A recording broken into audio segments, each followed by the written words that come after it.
Good afternoon. I'm Al Hunt, the chair of the Profile and Courage Award Committee, and it's my pleasure to welcome you on this beautiful day. Can you imagine what the weather did for us today? I don't know if anybody was up yesterday, but it wasn't quite like this. To the John F. Kennedy Presidential Library and Museum, and we're grateful. I want to recognize just a few people. Steve Rothstein, the Executive Director of the John F. Kennedy Library Foundation. Warren Finch, the Acting Director of the Library and Museum, who made this event possible. And a special welcome to Ambassador Caroline Kennedy, and to Ed Schlossberg, and to Jack Schlossberg.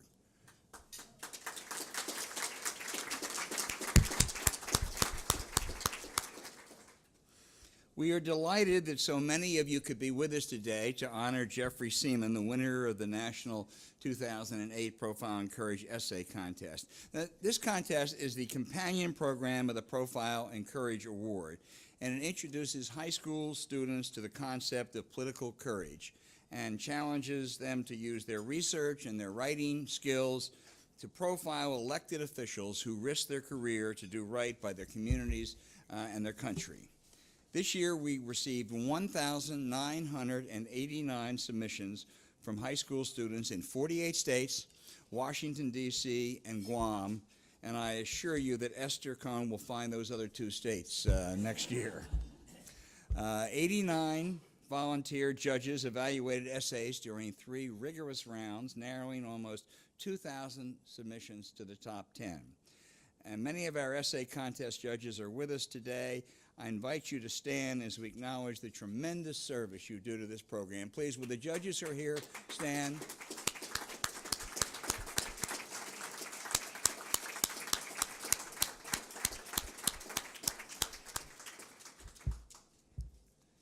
I've done this for a little bit, and I have to say, I think your task this year was more daunting, challenging, and inspirational than ever, because it really was. The ones we saw were just absolutely fabulous. We're fortunate to have several members of the Profile and Courage Award Committee here today. In addition to selecting Mayor Mitch Landrieu, the very deserving and inspiring recipient of this year's Profile and Courage Award, they ranked the top 10 essays and selected the winner in the essay contest. So with those members of the committee, if I can get Elaine Jones out of her shell to stand up, and the others, could you please stand up? Chris, Martha, and others, David Shribman, Adam Frankel, I see here. Adam, I want a special favor of you. Afterwards, would you please get together with Jeffery Seaman? He has some interest in speech writing. I said, I think we have someone here who might be able to give you some advice. I'd also like to recognize Meg Mcmillan, a social studies teacher at Quincy High School. She's a committed nominating teacher who had 35 students submit essays, and 4 of them made it to the second round. Meg, would you stand up?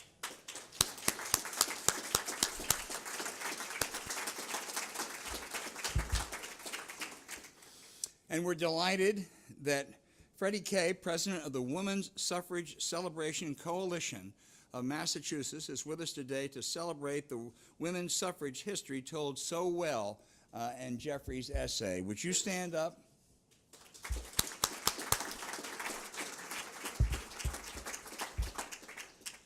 We are so grateful to John Hancock and the invaluable financial support that they provided to make this program possible. They've been doing this for years now, and we especially want to thank Tom Crohan and Megan Greeley, both of whom are here today.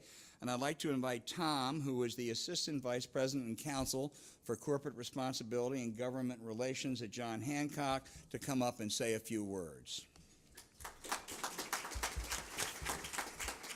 Thank you, Tom. Get my papers. Thank you, Al Hunt, Mr. Chairman, for the kind introduction. It's wonderful to be with all of you, especially Ambassador Kennedy, Ed, Jack, and the entire Kennedy family. I also want to thank Steve Rothstein, Esther Cohn, the JFK Library team, all of you for hosting us this special morning. And on behalf of Megan Greeley, who is here with us, on behalf of Tom Samolak, who is a board member who is not here with us but will be here tonight, Jim Gallagher, who's our general counsel who chaired the dinner 3 years ago this evening, and Mary Ann Harrison, who's the first woman CEO in John Hancock's 150-plus year history. It's an honor to be here. And as I was thinking about Marianne's appointment earlier this year and the essay that was written by Jeffrey. In the winding road of history, it's interesting to think about Marianne's appointment and a young Tennessee representative in the critical vote that he took. So, Jeffrey, congratulations to you and your family for the extraordinary honor and well-deserved recognition that you're receiving. I've had the opportunity to not be an end judge, but an early-stage judge, and prior to being at John Hancock, I had the honor of being a Senator Kennedy staffer, and I recall with real fondness some of the early time I had in his office. I drove for him, and he used to have a very large bag, and Senator Dodd can appreciate how much reading goes into being a United States Senator with a lot of briefing materials, and he would always get a binder early part of the year that was the final essays that he had to judge and read, and perhaps with a little bit of help from Vicky, but mostly his keen interest. He tackled those readings with a real strong sense of responsibility to the task at hand, and I think all of the judges feel that same sense of responsibility today. And I also think there's a real gift of judging that I shared with you that I didn't know the story that won, and I think most of the judges likely, if we're being honest, likely didn't either. And so there's a real gift of learning that I think Senator Kennedy appreciated, and certainly I do too. So on behalf of John Hancock, thank you to the library, thank you to all of us. It's an extraordinary partnership, and we're just really proud to be here. Thank you.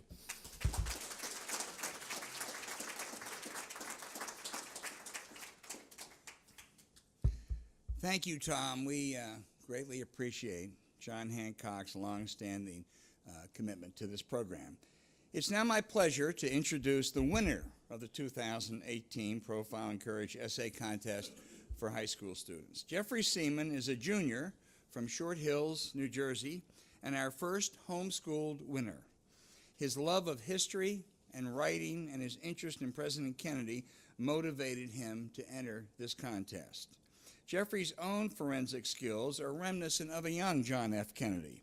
Last month, Jeffrey won regional championships in impromptu and extemporaneous speaking, and this June he'll head to the finals of the National Christian Forensic and Communication Association. Last year, he captured the grand prize in the New Voices Young Writers Contest. Do they have a trophy room in the Seaman house, Jeffrey? This summer, he's going to participate in a program at Harvard for high school students where he'll take a seminar on the American presidency. Jeffrey's essay, and if anyone has not read this essay, please do it today. It's just remarkable. Recounts a dramatic, historic event that's especially relevant today. As we approach the centennial of the women's suffrage and see more women running for political office and winning than ever before, it's important that students and teachers and the general public learn about this compelling story of political courage. It was August 18th, 1920. Earlier, after 70 years, Congress finally approved the constitutional amendment giving women the vote. 3/4 of the states had to ratify it. Time was running out. Tennessee was one of the last possibilities. Now, you know, when you read, this was 98 years ago. I wasn't even covering this. And when you read Jeffrey's, you're on the edge of your seat. What's going to happen? That's how good it is. Harry T Byrne was a 24-year-old state representative representing a rather rural district in Tennessee. And reflecting his constituents and local leaders, there was a vote on tabling this amendment, and he voted for it. But that resulted in a tie, which meant there had to be a crucial vote on passage, one way or the other, and it was clear that his vote was going to be decisive. The galleries were packed with anti-suffragettes wearing red roses and pro-suffragettes wearing yellow roses. You could picture them as you read this, just up there in those galleries. Jeffrey describes Byrne's predicament. On one side stood his political prospects, on the other stood what he knew was right, and his mother. That made the decision a little bit easier. His mother was college educated, apparently a very learned woman, and she couldn't vote, and there were a bunch of, shall we say, less qualified people, men around her who were. Byrne's conscience steered his decision. He voted aye. Kind of want to cheer now, don't you? The amendment passed, making Tennessee the last state needed to ratify the 19th Amendment. So here we are today celebrating women's suffrage and Jeffrey's accomplishment. And it's with great pleasure that I present this citation, if I can hold it up and not drop it, accompanied by a scholarship award of $10,000 to recognize Jeffrey's outstanding research and writing on the topic of leadership and courage, as described by John F. Kennedy in Profiles in Courage. Jeffrey, would you please come up?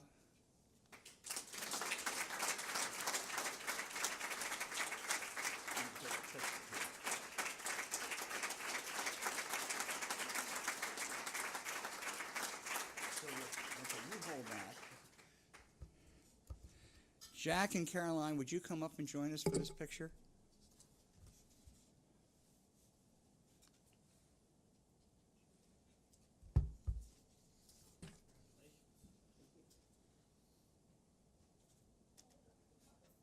Where are we going to put her in the middle, Jack? Yes, please. Well, there's two middles. Let me ask you to move over just a little bit this way. Now, this is you. Excellent, thank you.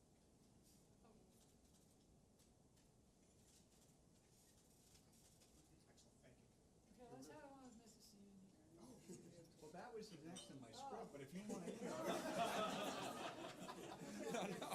no. Well, all right. No, we're going to introduce Dave and Kathy, but stay up here, Jack. Let's have the Seamans come up, and we don't. Okay. Dave, you've been. I'm sorry. We based you up. Come on, Kathy, huh? All right. Here we go.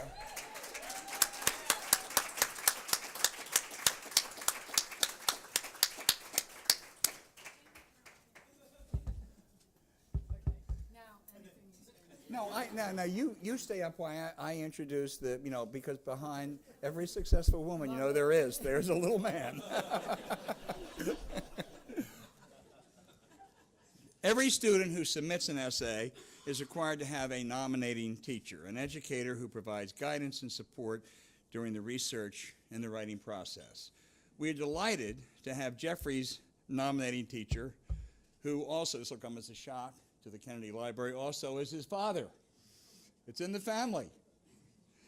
We'd like to thank him for the guidance that he provided to Jeffrey during this process, which ended up with this great result. So Dave, would you come up and join us?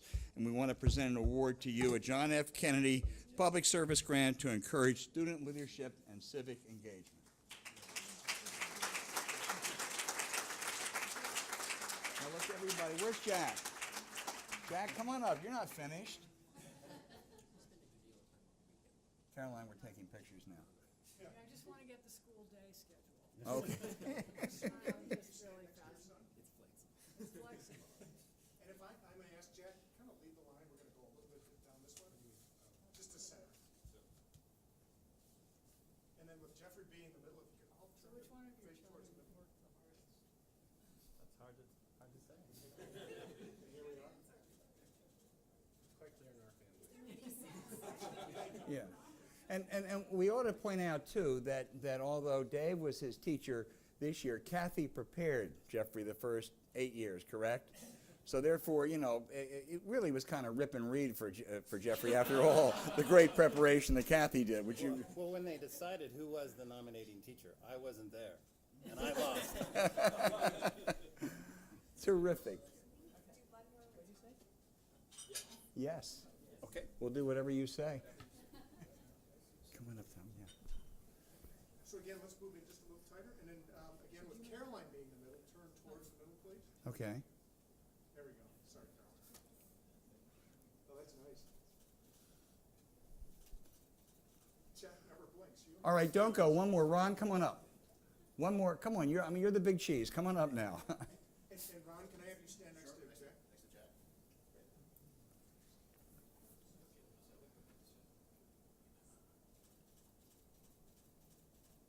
Terrific. Thank you. All right, fine.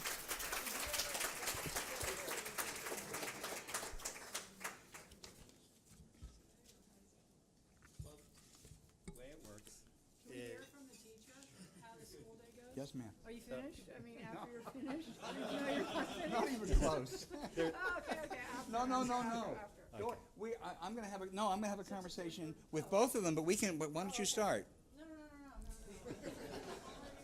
But we lost our chairs, Esther. They're coming back. All right, they're coming back. Dave, you're not finished.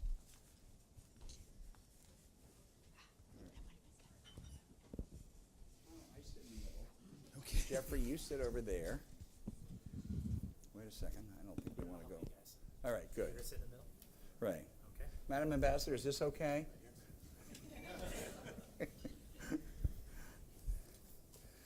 All right, let's talk about how you came to this point, how you wrote this wonderful essay, and what your role in it was, and you can tell us a bit more about Jeffrey.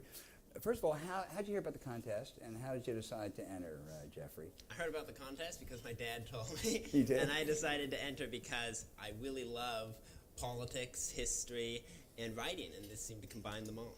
And how did you hear about the contest, Dave? Well, as a particular focus this year, I wanted to expand Jeffrey's writing styles. So we had him compete and create a short play. He entered a short story contest on historical fiction based on the Christmas truce in World War I. And I learned about the Profile and Courage essay contest, which is this confluence of history, politics, and writing. And if you know Jeffrey, those are the three things he loves. Boy, it really shows. How did you pick Harry T. Byrne? So I knew I wanted to write about the 19th Amendment since Right. we're coming up on the 100th anniversary. Was that why, because of the anniversary? Yes, it was because of the anniversary, and I think that women's rights is something that's even more relevant today almost than it was then. So I then started doing online research to try to figure out more about the ratification process, and I learned it was very heated, and I learned that this young state representative from Tennessee had played a crucial role, and it really stood out to me because it showed the power of one single vote, and it seemed very relatable, so that's why I chose him. Did you encourage him when did you participate in his choice, Dave, and you all talk it through? Nope, that was totally his decision. Yeah. It was sure a good one. Describe the research you did.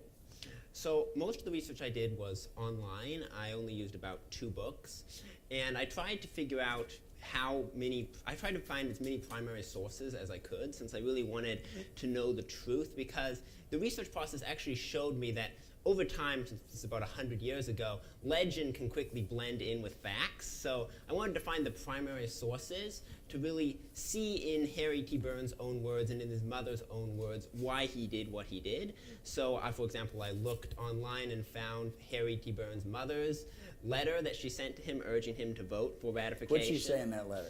She said, "Hurrah and vote for suffrage. Don't forget to be a good boy and put the rat in ratification." and he said later he knew that it's always safest for a boy to follow his mother's advice. It definitely was I think we true. all could agree on that.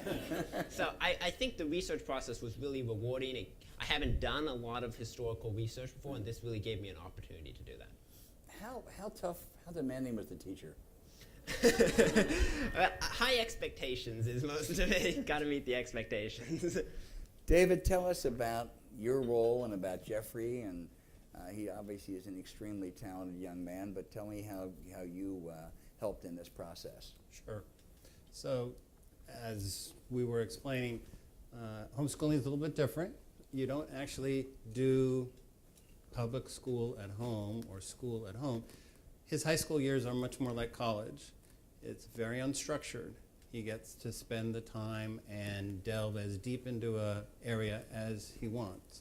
And the key to our view of homeschooling is to get someone who loves to learn. And that really is what Jeffrey is all about. In terms of what I do, I help structure the curriculum, and this was really more part of his honors English program because his AP US History and European History had taken 2 years ago, and that's all source-based, document-based questions and analysis and research, but this seemed to be the right confluence of all the pieces together. You have, Jeffrey has 3 older siblings, Yes. all in California. Yep. Right now. Do they have the same interest in history and writing as the baby does? They all have an interest in writing. They love literature. But, for example, my older son, who's at Caltech, his love is math. Right. And so his homeschool was all about competing in math programs and going to the U.S. Math Olympiad and things like that. It seems to me to be a rather high-achieving family. Jeffrey, what was the most challenging and rewarding for you, both in writing and also when you heard you had won the John F. Kennedy I think Award? the most challenging part was really telling Harry Byrne's story right, because you owe it to him, you owe it to history to get it right. And I had to sift through a lot of sources to really figure out what made him cast that vote. Since then, obviously the anti-suffragists claimed he was just bribed, and many people today just consider him the ultimate mama's boy who was so scared of his mother he couldn't do otherwise but vote for ratification. But he voted earlier, just what, an hour Yeah, or he so earlier? voted earlier just to table the amendment. So I think the most challenging part was telling that story right and discovering why he cast that vote. And what really helped me discover that was when he said in his own words that when he was put on the roll call for time and eternity, he had to vote for what he knew was right. And I think the most rewarding part is also telling his story, because it's really great to know that now more people will know about his act of courage. As JFK said in Profiles in Courage, often the only reward that courageous politicians have is that history will later tell their stories and they will be honored for that. And so the most rewarding part was just being part of that and helping honor Harry Byrne's legacy. Well, you sure did that. Is he recognized in Tennessee or in the Freddie in the women's movement today? I know he is recognized in Tennessee as one of like the top 15 famous Tennesseans of all time, but he's not well known outside of Tennessee. I would agree with that. I would say that most people don't know this story, and it's one of the reasons that we were so thrilled that you wrote the story, that when I learned that it was the winning essay was about Harry Byrne, I was just thrilled because so many people don't know the story at all. And it's terrific that you wrote this so beautifully and that it was in there. That's great. You can do more now to make sure that that no longer is the case, because it really is a remarkable story. Did it deepen your understanding of courage? I think it did. Before, and I think many people consider this, that either politicians are just courageous or they aren't, kind of born courageous.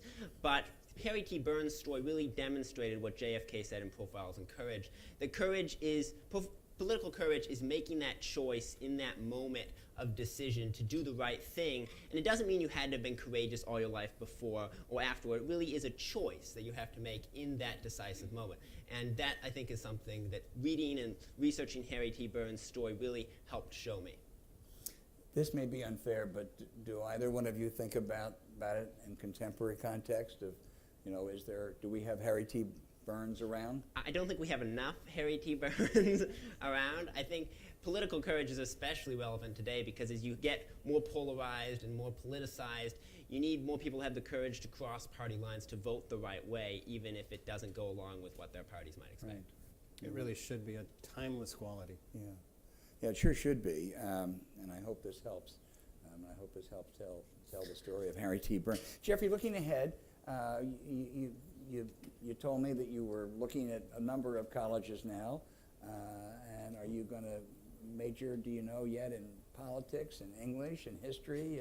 I don't know. I love them all so much. It's hard to decide. I like trying to choose a favorite child. But I'm particularly thinking of economics or pre-law as a possible major. And you're going to keep writing. And keep writing all the time. Kathy, do you want to add anything to this remarkable young man? So you must be so proud to begin with. I've been trying to tell Jeffrey that he's a really good writer, and he's always thought. I've been trying to tell Jeffrey that he's a really excellent writer, and I don't think he's always believed me because I'm his mother. So I actually am so grateful to all of you for possibly recognizing his talent, because now maybe he'll believe it and do more writing. Jeffrey, as Harry T. Byrne said, listen to your mother. We have time to throw this open to some questions. I know, is Donna here? Donna's not here. I know Freddie is here. Freddie, you must have a question for Jeff or David. Well, I think you may have asked it because I was certainly interested in how you learned about the story, which apparently was research on the internet, which is really terrific. And of course, I'm interested in what may be going on in Tennessee to celebrate him more, Harry Byrne, and your work, and whether this might lead to more publicity, frankly, for this incredible story. One of the things that I know is very important about the suffrage centennial is that there are thousands and thousands of stories out there, and we just don't know them. So it's so spectacular that you found this one and wrote about it so beautifully. Have you thought about ways that that we might, that winning this award might help get the story out? Well, I think that winning the award will help get the story out just because this is a fairly well-known contest. Obviously, obviously I tell my friends about it and help spread the word about Harry T. Byrne, but writing this really was my contribution to getting his legacy out. And as you said, there were so many people who showed courage. It was almost hard to choose someone because just in the suffrage movement, there were thousands of politicians who showed courage and went against their party or their constituents to vote for the right thing. So we should always keep that in mind. We're honoring Harry T. Byrne, but we're also honoring all politicians who have showed courage then and now. Yeah, we are, but that was the decisive vote. Yes, that was the decisive vote. So that's why I chose it, because it was the most important. Just one question, a little bit off subject. What happened to Harry T. Byrne afterwards? Well, what sorry. happened to Harry T. Byrne, he really demonstrates the fact that to be politically courageous doesn't require any great accomplishments before or after, because he continued to serve in the legislature for a while and then simply retired. And he always liked to tell his story on his rocking chair on his front porch to any visitors to his house in Tennessee, that he had played a decisive role in the 19th Amendment. But he never really did anything particularly famous or noteworthy after that. That really was his moment to shine, the moment when he showed the political courage that he had. Right. You had Martha, the dean. Congratulations again. And I was intrigued that your father said that you also wrote a play. And I'm wondering, as you think about the different genres, different ways to tell a story, what can a play offer? And should there be a play about your hero? And how about a tweet? I mean, what about the varieties of ways to get stories out? And what would you think appeal to people your own age? I think that it's great to try to get the story out through a variety of means. I totally think a play could be written about Harry Byrne, or a musical. After all, we've seen it with other political figures like Hamilton. We could have a musical called Harry Byrne or something like that. But No, feel the burn. feel the Byrne.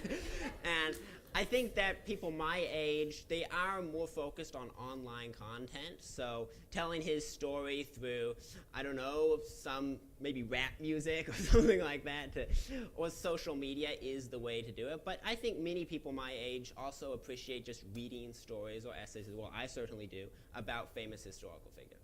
All right, this is a charge. I mentioned Adam earlier. You and Adam and Jack get together afterwards and figure out how you can promulgate this more, because I think you're absolutely right. Although I'd love to see the play. I'd love to see a play, particularly if it's a Kathy, are you the more musical inclined in the family? She is. Well, okay, then you'll be the director of the musical, okay? Oh, I see a hand back there in the back. Congratulations. I didn't know about Mr. Burns till I read your essay and a couple of others who wrote on the same person, and yours really stands far out. I have a question, Jeffrey, unrelated to your essay. What do you like to do for fun? I like to do a lot of things for fun. I really like to read a lot, and for me, reading about history and listening to history audiobooks really is a lot of fun. And of course, I have a lot of hobbies. Besides that, I like playing chess and getting outdoors, but I'd say reading is really my favorite hobby as well. Boy, that's great. How many people who are not judges here tonight and not on the Profile and Courage committee, how many people before today had heard of Harry T. Byrne? Raise your hand. Boy, I mean, all right, that's the contribution that you're making. We have time for one or two more questions. I see a hand up there. As a writer, I love the narrative structure you put together for your essay, and I'm just wondering if you could talk a little about what made you decide to make the choice to put it in a kind of in-the-moment story structure and how that helped to make it a more powerful story? That's a great question. I think too many people think that history is just dead. It's all about the dates and the names. And so when I'm writing about history, for example, like Harry T. Byrne, I want to really make it relevant in the moment, as if you're living that history, because obviously it was very relevant and in the moment back then.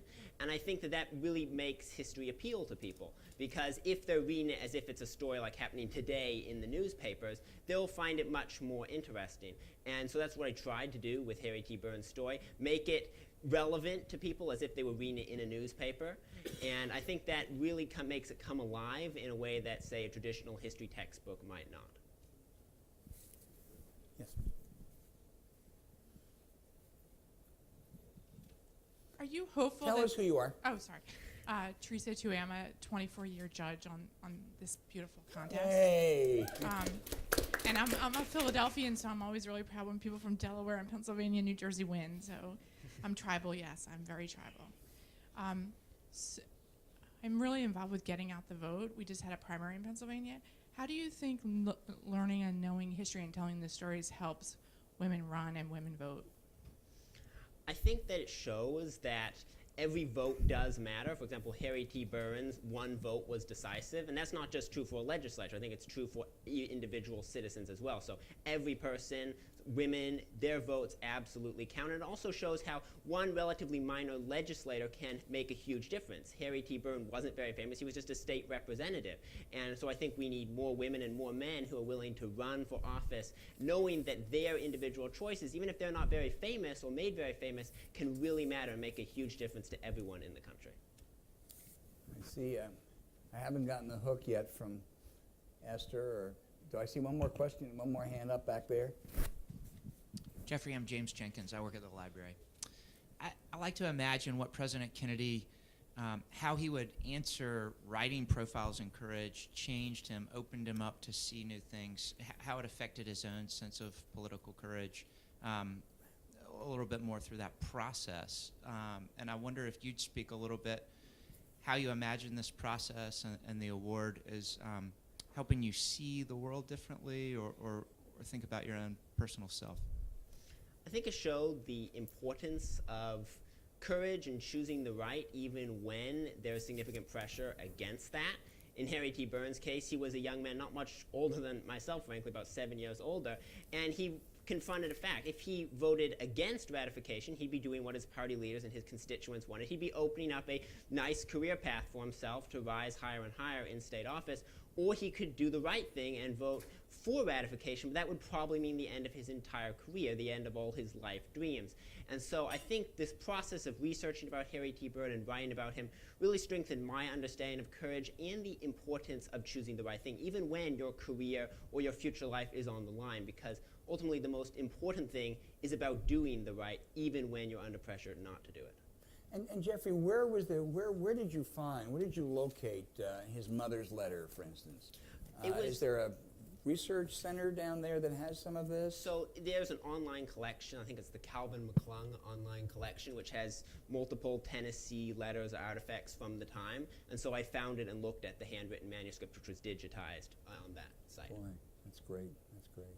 Well, you did a extraordinary job, and I think that in the months and years ahead, Harry T. and particularly in 2020, Harry T. Byrne is going to become much more of a household name as he should. So thank you very much. Let's all congratulate Jeffrey.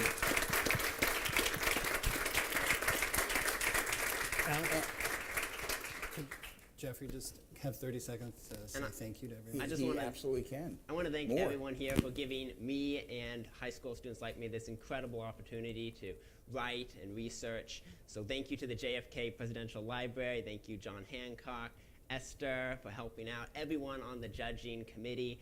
It was a really great experience, and I'm very grateful to all of you. So let's hear it for everyone. Kathy, Dave, been a good day? We're so proud. Oh, you ought to be. You ought to be proud. We're going to continue the celebration this evening when we honor New Orleans Mayor Mitch Landrieu for his leadership in removing 4 Confederate monuments from his city while speaking candidly in the spirit of Harry T. Byrne about racial injustice that they symbolize and acknowledging the need for reconciliation. So we're grateful. This is really going to be a special day. Mitch Landrieu and Jeffery Seaman, they've provided exemplary acts of political courage. Thank you so much, and thank you for coming today.